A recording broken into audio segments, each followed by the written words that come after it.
Olá, seja bem-vindo mais uma vez ao nosso canal Crescer na Fé. Nós, mais uma vez, vamos comentar um pouco a respeito dos livros sagrados, como temos feito ao longo dos nossos encontros, e convidamos você que já é inscrito para interagir conosco, deixar o seu like.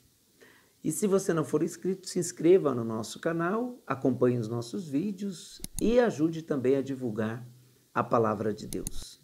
Hoje falaremos, nesta continuidade, da carta de São Paulo escrita aos Gálatas.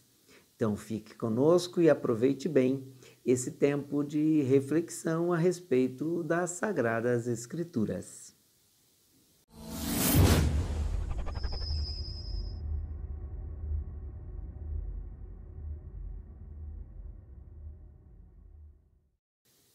Bem, meus amigos, mais uma vez nós estamos diante da Palavra de Deus e através dela queremos conhecer um pouco mais tudo aquilo que esta palavra quer nos exortar, principalmente, não é? Nesses tempos em que estamos vivendo. E para que possamos fazê-lo da melhor maneira possível, apesar de todas as nossas limitações, pedimos a graça e o auxílio do Espírito Santo, autor também das Sagradas Escrituras. Por isso, convidamos você a rezarmos juntos, pedindo as luzes do alto. Em nome do Pai, do Filho e do Espírito Santo. Amém. Vinde, Espírito Santo, e enchei os corações dos vossos fiéis, e acendei neles o fogo do vosso amor. Enviai o vosso Espírito, e tudo será criado, e renovareis a face da terra. Oremos, Deus que instruístes os corações dos vossos fiéis com a luz do Espírito Santo, fazei que apreciemos retamente todas as coisas, segundo o mesmo Espírito, e gozemos sempre da sua consolação. Por Cristo, Senhor nosso. Amém. Em nome do Pai, do Filho e do Espírito Santo. Amém. Prezado amigo, você que acompanha o nosso canal Crescer na Fé, dando continuidade então às nossas reflexões a respeito da formação do texto das Sagradas Escrituras, hoje nos deparamos com a carta de São Paulo aos Gálatas. Carta de São Paulo aos Gálatas, escrita entre os anos 56 e 57 de Éfeso.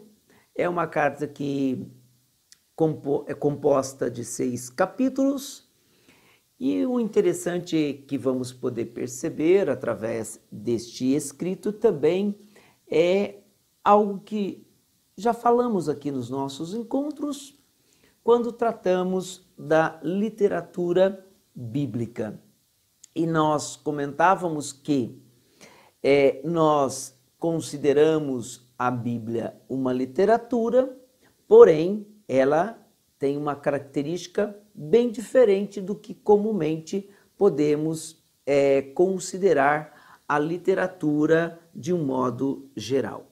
Esta carta de São Paulo aos Gálatas, por exemplo, nos mostra claramente esta característica própria das Sagradas Escrituras, de não ser uma literatura feita sob o ponto de vista da publicidade. Não. Ela, na verdade, quer atender uma finalidade normalmente geral ou bem específica. Aí a carta de São Paulo aos Gálatas, nós vamos perceber que ela é escrita com uma finalidade muito própria. O grande tema desta carta vai ser exatamente a questão da liberdade em Cristo, não é? Paulo, aliás, ele começa exortando. Então é uma carta em que o autor sagrado, o apóstolo, ele, na verdade, já começa indo direto ao ponto que o faz escrever para esta comunidade. Depois do costumeiro preâmbulo que ele faz aqui, a sua apresentação, ele já faz até uma defesa do seu próprio apostolado. Ele vai dizer que ele é apóstolo não da parte dos homens, nem por intermédio de homem, mas por Jesus Cristo, de Deus Pai. Ou seja, o que é que nós podemos considerar a partir já dessas primeiras linhas? É que existe uma certa contestação, talvez, por parte de alguns membros da comunidade da Galácia, a respeito da figura do apóstolo. Por isso, Paulo faz uma defesa do seu apostolado.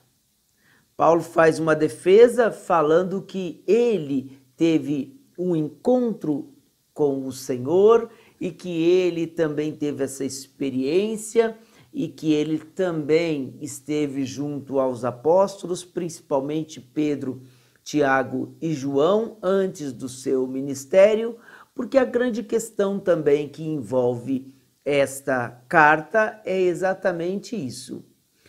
Paulo, indo às comunidades, ele começa a evangelizar e falar de Jesus Cristo. Porém, depois que Paulo passa por essa comunidade, praticamente então ele gera esta nova comunidade para Cristo.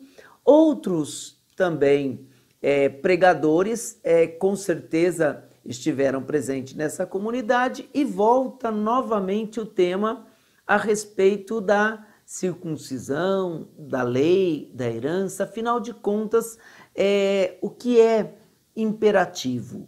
A lei, a obediência à lei, qual é o papel da lei dentro desse novo contexto relacionado com Jesus Cristo e com a nova vida cristã? Então, Paulo se depara com isso. Ele tem notícias de que existe uma propaganda judaizante, ou seja, aquela comunidade que foi gerada a partir do evangelho pregado por Paulo, baseado exatamente, centralizado na pessoa de Jesus Cristo, levando a uma vida nova, uma vida de liberdade. De repente, esta comunidade começa, na visão do apóstolo, a regredir no seu progresso. E logo no primeiro capítulo, aí no capítulo 1, versículo 6, você pode acompanhar comigo essa forte exortação do apóstolo a essa comunidade. Se não vejamos, diz assim: admiro-me de que tão depressa abandoneis aquele que vos chamou pela graça de Cristo e passeis a outro evangelho. Não que haja outro, mas há alguns que vos estão perturbando e querendo corromper o evangelho de Cristo. Entretanto, se alguém, ainda que nós, ou mesmo um anjo do céu, vos anunciar um evangelho diferente do que vos anunciamos, seja anátema. Como já vô-lo dissemos, volto a dizê-lo agora. Se alguém vos anunciar um evangelho diferente do que recebeste, seja anátema.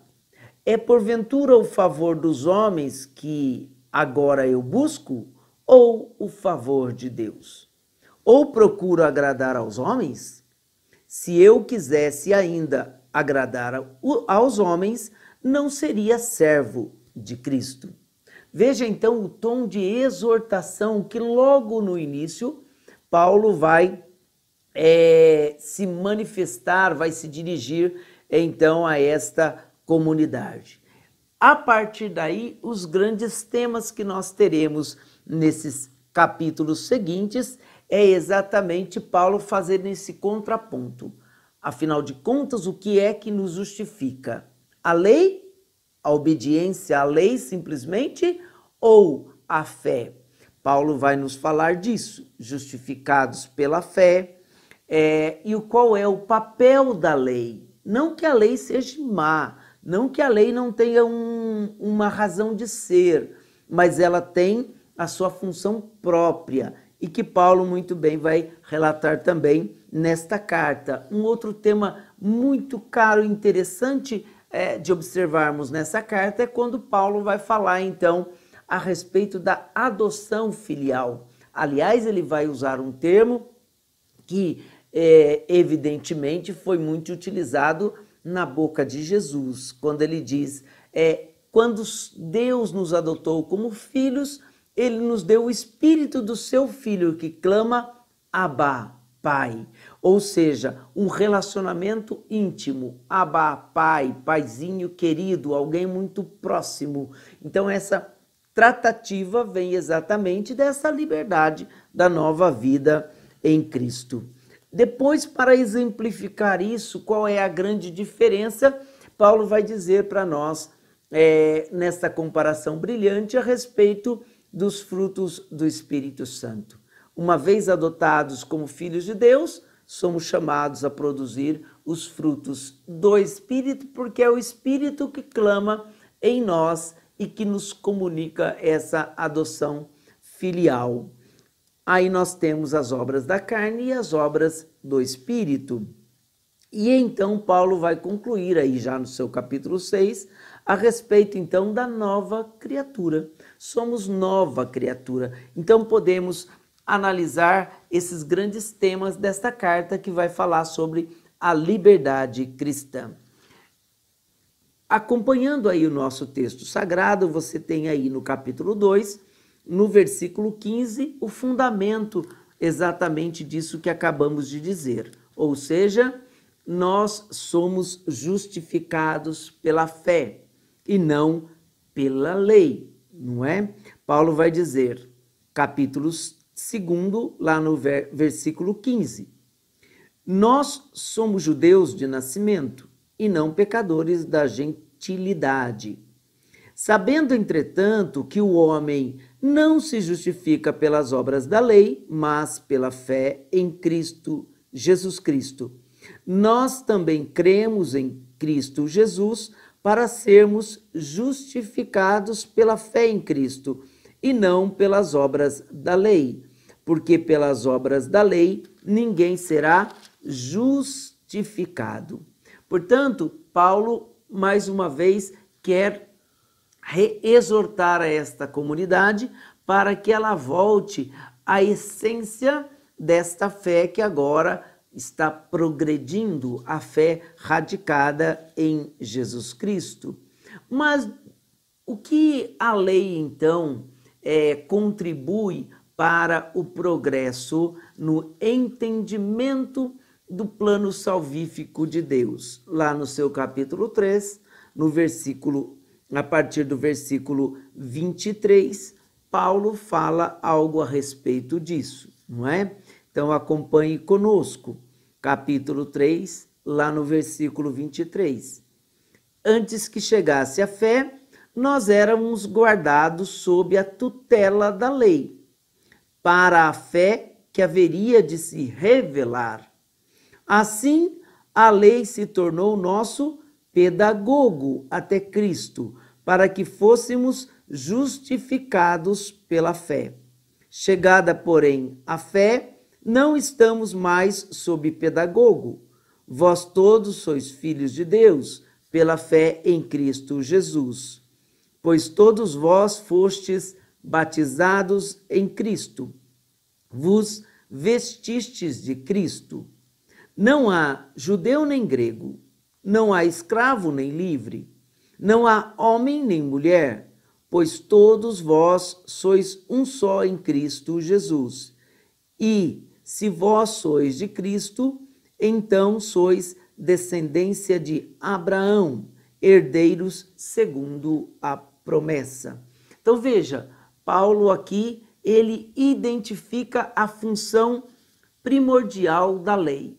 Enquanto a fé em Cristo não podia ser manifestada, evidentemente, a lei serviu como um educador, como um pedagogo, aquele que acompanha até a chegada, enfim, daquele ao qual está destinado essa obediência ou esse discipulado, para usar um termo mais bíblico.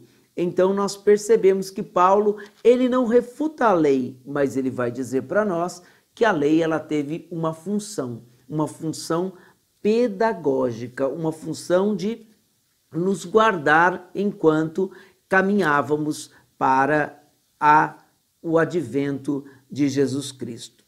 Interessante percebermos também que a partir daí, lá no capítulo 5, por exemplo, Paulo vai falar desta liberdade em Jesus Cristo.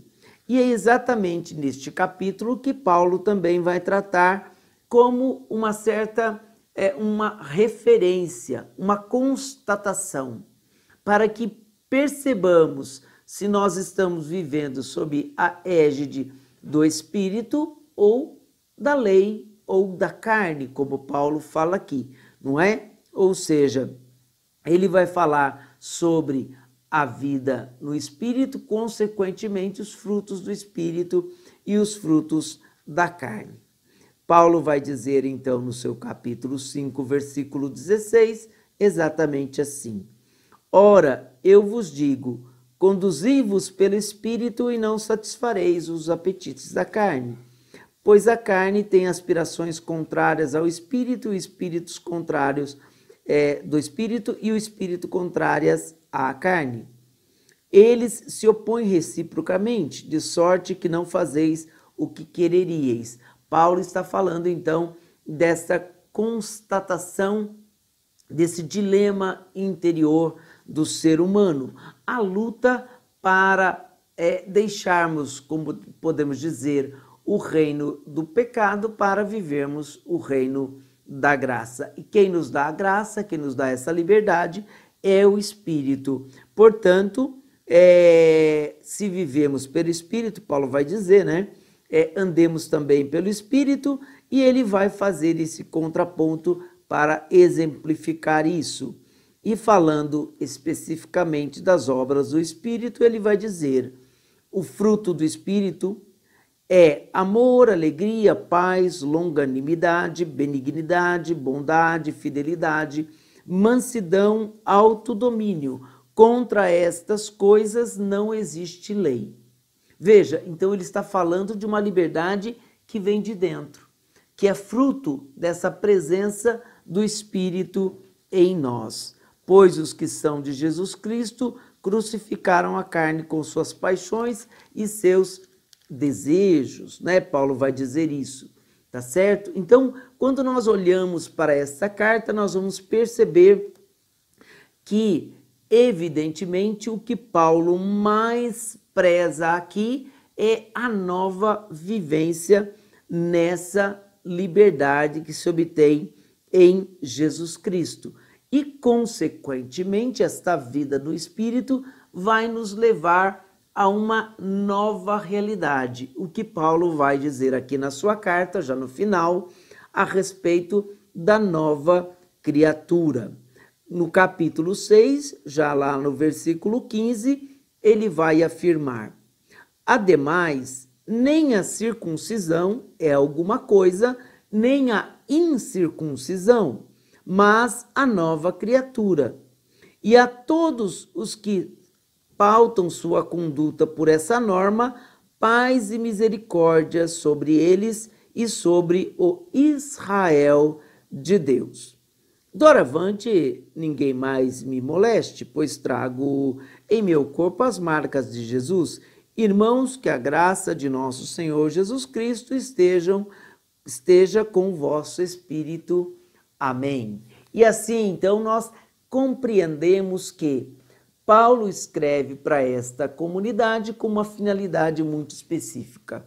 É preciso não deixar que todo o trabalho se perca para um retorno àquilo que era, na verdade, um tempo já superado sob o ponto de vista da nova vivência, ou seja, da pertença a Deus pela fé, do conhecimento de Jesus e da vida do Espírito, que vai nos trazer esta liberdade interior. Livres interiormente, nós não precisaremos da lei para determinar aquilo que fazemos, porque se somos conduzidos pelo Espírito, os frutos que iremos produzir, consequentemente, são os frutos esperados por Deus. Mais ou menos nós podemos fazer uma analogia com aquilo que o próprio Cristo vai falar depois no Evangelho, não é?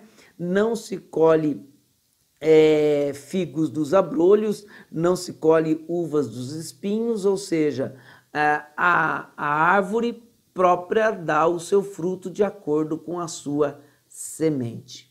Então, se vivemos pelo Espírito, os frutos que daremos é o fruto do Espírito. Se esses frutos não estão sendo cultivados, manifestados, significa, é um termômetro para nós de que ainda não adquirimos a vida no Espírito e, portanto, também não estamos vivendo plenamente a liberdade que Cristo veio nos trazer. Espero que você tenha gostado do vídeo de hoje, aprofunde mais ainda nesta leitura, tenho certeza que muita coisa você vai poder extrair desta carta vibrante de Paulo, que fala principalmente da nova liberdade em Cristo Jesus. Até o próximo vídeo.